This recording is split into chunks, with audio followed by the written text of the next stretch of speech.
BA प्रथम वर्ष के बच्चों का हार्दिक स्वागत।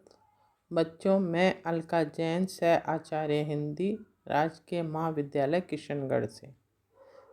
बच्चों, आज हम पढ़ने जा रहे हैं मलिक मोहम्मद जायसी को। मलिक मोहम्मद जायसी का काव्यकाल 1492 से 1542 ईस्वी तक रहा।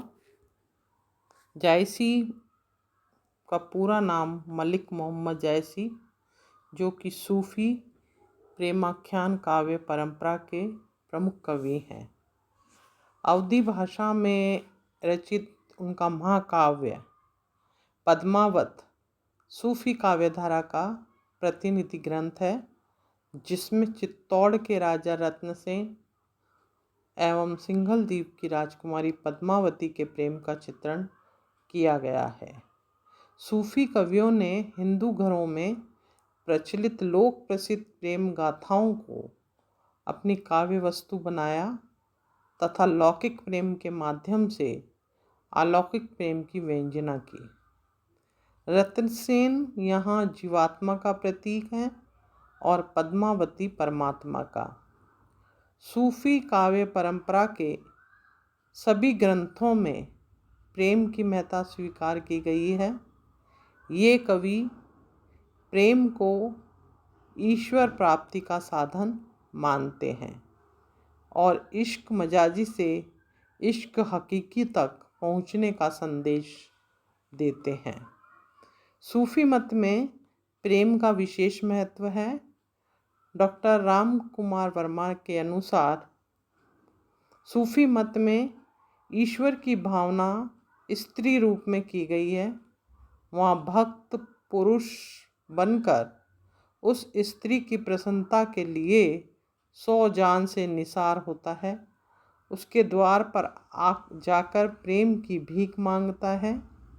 ईश्वर एक देवी स्त्री के रूप में उनके सामने उपस्थित होते हैं। इस तरह सूफी मत में ईश्वर स्त्री और भक्त पुरुष है। पुरुष ही ईश्वर से मिलने की चेष्टा करता है। जिस प्रकार रत्नसेन सिंघल द्वीप जाकर पद्मावती से मिलने की चेष्टा करता है। जायसी द्वारा रचित पद्मावत एक प्रेम गाथा काव्य है, जो सूफियों की प्रेम पद्धति पर आधारित है। इस महाकाव्य में लौकिक प्रेम के माध्यम से अलौकिक प्रेम की व्यंजना की गई है। पद्मावत के पूर्वार्ध में प्रेम की प्रधानता है, जबकि उत्तरार्ध में ऐतिहासिकता का निर्वाह किया गया है। जायसी की मान्यता है कि इश्क मजाजी यानी लौकिक प्रेम के द्वारा इश्क हकीकी यानी ईश्वरीय प्रेम को पाया जा सकता है। रत्नसेन का पद्मावती के प्रति प्रेम इसी प्रकार का है। प्रेमी के हृदय में प्रिया के प्रति प्रेम उत्पन्न करने के लिए चित्र दर्शन, स्वप्न दर्शन या सौंदर्य प्रशंसा का आश्रय लिया जाता है तथा प्रेमी प्रिया को पाने के लिए सर्वस्व त्याग कर विघ्न बाधाओं को पार करता हुआ अंत में उसे प्राप्त कर लेता है।